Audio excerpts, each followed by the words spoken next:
What's up, everybody? Welcome back to Bullshot Darts. So Match Monday is going to continue here. We have a semifinals match between me and Rick Henze. So this is the finals of the loser side of the bracket. And the winner of this is going to play the King of the Hill, which was Jesse Johnson. And if you remember, me and Rick played in the finals of the 501 the night before. So a fun little rematch that we have here. And just another little reminder going into this match was that I got pushed to the losers bracket because I was throwing a steel tip strategy. So going into these next matches was I needed to make sure that I was establishing a huge point lead in each of these games before I'm moving on trying to close here. And especially playing a guy like Rick Henze, I expect him to get a 9 mark every time he goes up to the board. Now, does he get a 9 mark every single time? No, but this is just the mindset. It's kind of like I always expect myself to get a 9 mark every time. Now, do I? No, of course not. But that's just the mindset. So I know that I need to get a big lead on Rick and maintain that lead the whole time. So we're going to get into the diddle in a second here. The diddle doesn't really mean too much to me because it's a loser start event. So even if I lose the first leg, you still get to start the next leg. But I guess it is nice to get the diddle and hopefully win that first leg. So there's less pressure for you going into the next leg. So I got the diddle there. If you guys are not subscribed, please make sure you hit that subscribe button. Bullshotdarts.com for some Bullshot apparel. The best way to show your love and passion for darts with pride. And also another huge shout out to Will at USA Darts for allowing me to use this footage here. If you guys are not following USA Darts, what are you waiting for? You guys got to go follow them right now on Facebook and YouTube. If you do not, you're missing so many awesome darts matches and great darts content. So make sure you guys go over there and give them a follow. So I got the cork here, and I got to start. I only got 3 single 20s. So really, even though I got to start and hit those 3 singles, I knew before Rick even threw, like, oh, shoot, I'm going to be playing from behind here. So I only got the 3. Rick came up, got 4 19s, got a little point lead, and back closed. So kind of an example of what I was talking about, the strategy. So the way I was playing this tournament, those are the darts I was throwing before. Like, oh, I got a 19-point lead. I'm going to go back close. The thing is if you hit those darts, they're great. But if you miss it, you're in deep trouble. And I was missing those shots earlier. So that's why I was going into these other matches with the mindset of I need to score as many points as I can. So I'm not put in a position where if I miss a hero dart, I'm going to be in trouble. So Rick has got the point lead here, and I am struggling to find the triple right now. So yes, in my mind, I'm like, I could always come back and win this match.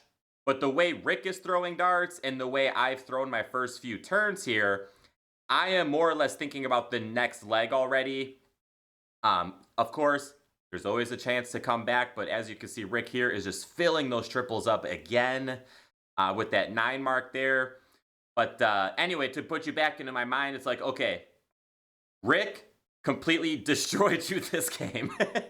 So what I'm looking for the rest of this game is to hit some triples, not so much to think I'm going to win this game, but I need to hit some triples to boost my confidence because this is a loser start event. I'm planning on losing the leg at this point. I need to get some triples to boost my confidence going into the next leg here. So as you can see, Rick was kind of playing a similar strategy there, making sure he's got a good point lead before moving on. And it doesn't really matter what you throw your darts at, because if you're getting 9 marks, you're going to win. So Rick just absolutely killing it here. I need triples so I can boost my confidence. And as you can see here, I'm just struggling here. I'm ready for the next leg. Rick is really taking me down mentally here. Because I got the throw, like, all right, like you got to start strong and command that lead. When you get to start, you should have the point lead the whole game, right? If you play a perfect game of cricket, as you can see there, Rick had a 6.8. Absolutely dirty way to start this match here. But I put it in the past. Like, all right, Nick, it was in the past. You got to win this leg. Rick stole your throw last time, but starter still has advantage. You're starting. Like, you should win this leg. So just throw your darts. I got sidetracked there because I forgot what I was saying before that. But, oh yeah, if you start, you get the point lead, all that good stuff. So I have no idea where I was going with that. I got sidetracked there. So hey, look at that. I got more than 3. And thankfully, Rick only got 5 there. So it's like, all right, you have to fill those 20s up, Nick.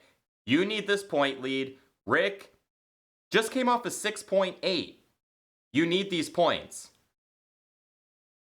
So I got my first, and that, you know, I felt good. But look where that second dart landed. That second dart was closer to the 12 than the 20. So even though I've hit more trips now this game than my first 6 darts in the last game, but you can see I'm still struggling here. Stray darts. That was such a weird stray dart. Thankfully, Rick is not throwing the same darts he was last leg, or else I would be in deep, deep trouble here. But he's letting me off the hook a little bit here. And as you can see, so I went down for that 19. I didn't want to. Those first 2 darts were blocking that triple. I wanted to stay on that triple because Rick could throw 2 trips here, get a point lead, and then close the 20s. That's what I was trying to prevent this whole game. So I wish I could have stayed on those 20s, but had to drop down. I missed it. Once again, thankfully, Rick did not completely jump all over it. He still got the point lead there. But this is it. Now, this is a game of cricket here. You're pointing back and forth. Who's going to take the hero shot? So I like to compare cricket to boxing because 501 is a sprint. You're sprinting and you hope you finish first. A game like this, it's like a game of chess, a game of boxing. You're going back and forth. And Rick with another, technically not a 9 mark, but 3 triple throw. Getting that big point lead and just commanding the board. But thankfully, I only need 1 more 19.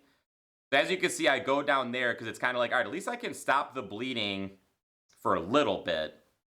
But anyways, as I was saying, so cricket and boxing, the reason I like to compare them is because, like, there's setup shots and then you throw the big knockout punch. So with cricket, it's like, you know, you jab them up a little bit. You try to get those point lead. And then when you back close, that's when you're throwing that big knockout punch there. To try to get those closes. All right, so where are we at? So Rick actually surprised me there by not going to the 18s. And in my mind, I'm thinking he made a mistake. Now, obviously, Rick knew what he was doing. He had a certain strategy he was going with there, and I understand what he was trying to do. But in my mind, I'm like, you messed up. I'm going to jump on this. But then I didn't. I'm struggling to jump on things here. So where are we at in this game now? Rick is up, what, 90 points on me now. He's got a number on me. Flashbacks of the first match. I had the start. I couldn't hit as much as I needed to.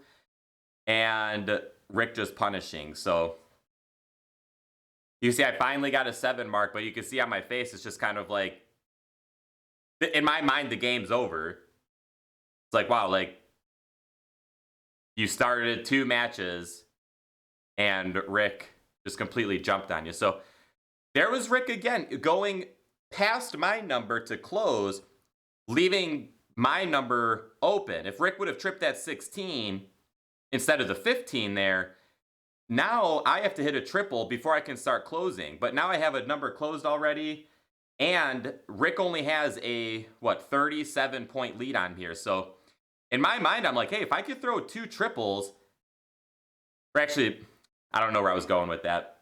I don't remember this game much, so. But I'm thinking, like, I need to pound these 16s and keep a point lead. But at some point, I'm going to have to close those 17s and 15s. And here I am, like, I'm just hoping, like, well, I need Rick to miss. If he hits 1 triple, like, I'm in, like, buried again. So he gets the 2 single 17s and a single 15. So once again, I'm coming up, like, All right, I got to get the point lead and then get those 15, 17s close. So I'm going to play this by ear. If I hit a triple on my first dart and I'm feeling good, I'm going to go for those closes. If I hit a triple and I'm not feeling good, I'm staying on that trip 16 to keep a point lead. So what did I get there? I got 6. So my point lead's growing. Now I just need to hope that Rick has a throw where he doesn't get at least more than 5, because well, he ended up getting 6. So once again, he's got a small point lead. I have my same thought. If I hit trip 16 and feeling good, I'm going to go for the closes. If I hit trip 16 and don't feel good, I'm staying on the 16. And obviously, if I hit a single 16, I am staying on those 16s. So, all right, so I was feeling good. I went to attack, missed, went back to the 16, and whiffed bad. Not even a single. So this game's getting a little scrappy here between me and Rick, because Rick has 2 numbers on me. We're both throwing too many single darts here and misses. So both of us are getting scrappy. And like, sometimes a scrappy game is more fun than, like, you know, when 2 players are throwing great, because now it's like, man, who's going to struggle a little bit less and a little bit more here? And this is kind of this battle that we're in.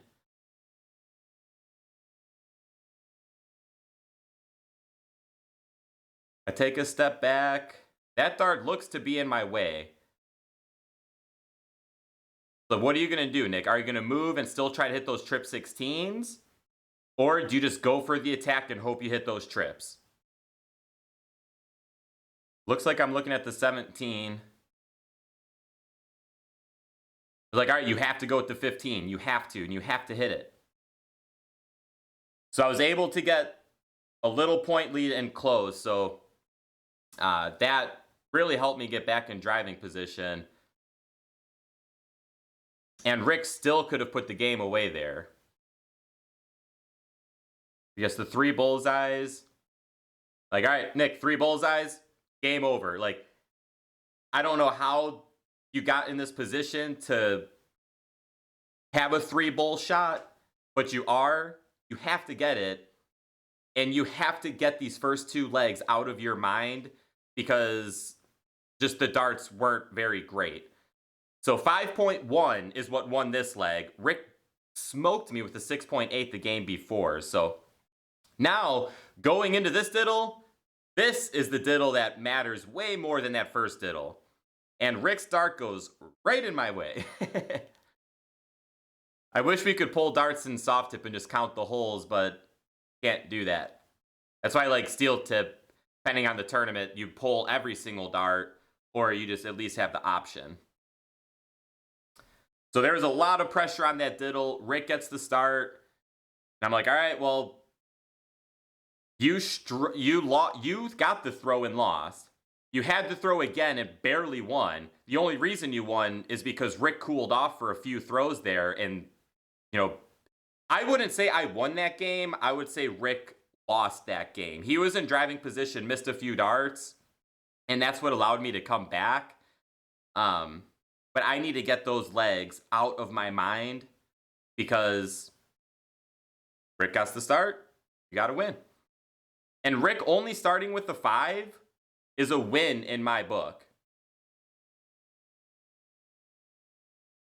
I'm like, you got to jump on it. So I was able to at least get the point lead. I'm like, all right, here we go. So similar to the last match, we got in a scoring battle.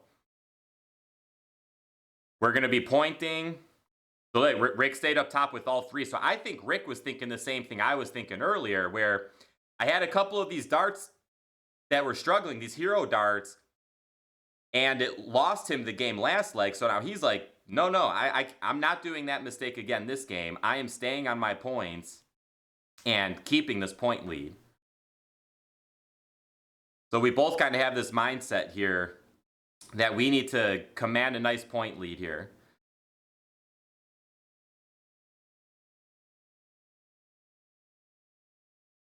So Rick went 7, I went 9, Rick answers with 9. I'm like, all right, Nick, you got to get 9 again. To have a chance this game, you need to get 9 again.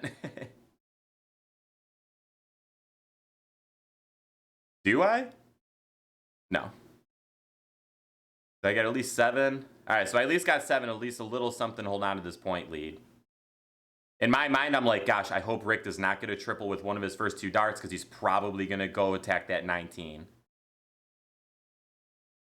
Yep, just like that. See, but now those are the hero darts that Rick took in that last leg, but he missed, and it allowed me to come back. So that's why Rick was making sure that he destroyed those 20s before trying that again. So there at that point, I was down on points, but my darts, I must not have been happy with my darts in there. I was like, I got to close these 20s. Because Rick, like, this is now his MO now for this match. It's like, all right, I'm getting the points, and then I'll try to close. He's more worried about the point lead than closing my number. And once again, this is one of those things. It all comes down to personal preference on your strategy. And my guess is that Rick is throwing this way because of what happened last leg.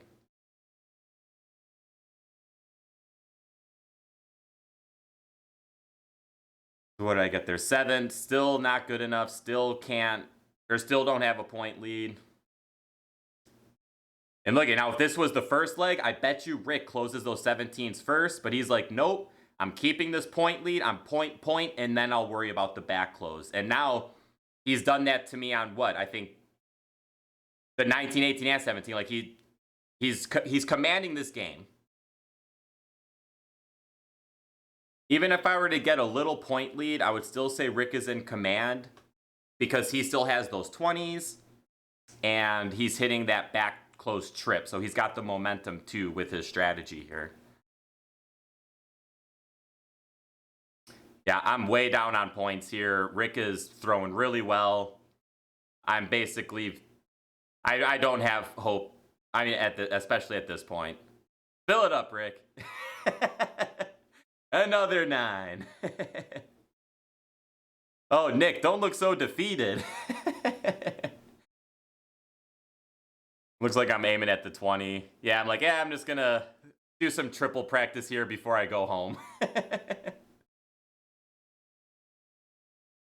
Even if Rick misses bullseyes here, I don't even think 6 bullseyes would win the game. And once again, in soft tip, if you have a look at 3 bullseyes to win the game, you got to assume it's going to be a game over. So there you got it. Rick just absolutely destroying me in this match. Even though I won that second leg, like I said, I didn't win that leg. Rick allowed me back into that game. And then, once again, he was like, you know what? I'm not doing that again. This third leg is mine. And he took control of that game just like he had to. And, yeah, that was awesome. So, Rick went on to play Jesse in the finals.